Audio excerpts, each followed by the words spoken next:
Dégraissage aux produits toxiques ou nettoyant avec des solvants ne font plus partie du quotidien de Roméo Ugel. Il est gérant d'un garage équipé d'aménagements respectueux de l'environnement. Des bacs de rétention ont été mis en place sous les cuves de déchets liquides dangereux.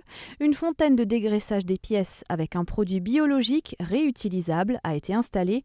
Autant de réalisations et bien d'autres qui changent la vie du garagiste. C'est beaucoup plus agréable de travailler avec des produits recyclables que de prendre à chaque fois des aérosols. Ça limite effectivement les coûts de ce côté-là aussi.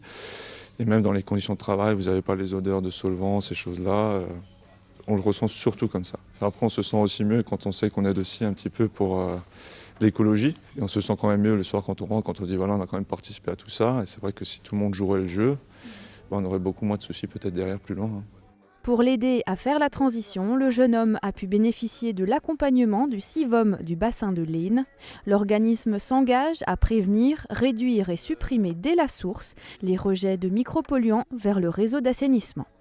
Dans le cadre de ce garage, le CIVOM a travaillé en partenariat avec la COPMA, qui est un de ses partenaires pour l'opération collective du CIVOM.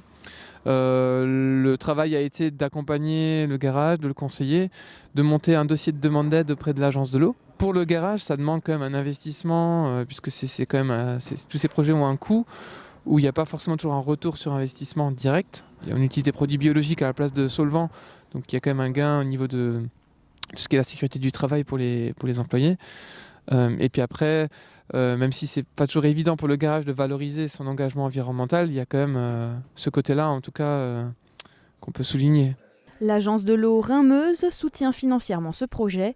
Roméo et son prédécesseur ont ainsi investi 36 000 € en 20 ans, 40% pris en charge par l'établissement public de l'État. Dans le cadre de son nouveau programme d'intervention, l'agence de l'eau Rhin-Meuse réoriente ses actions liées aux rivières, aux zones humides et au captage d'eau potable. Elle y consacrera près d'1 milliard d'euros dans le Grand Est.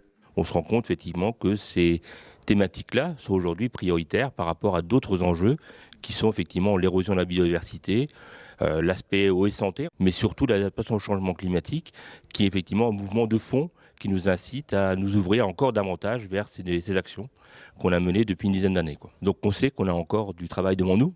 Par contre, on est quand même optimiste, on a des partenaires efficaces et qui nous ont permis aussi d'atteindre ces premiers résultats. Autre projet à Maestratsheim, ce sont les berges de la rivière l'Aisne qui ont été aménagées. Enrochement du cours d'eau, plantation d'herbacées, adoucissement des pentes de berges. Grâce à ces modifications, le nombre d'espèces présentes dans l'eau a ainsi doublé en 10 ans.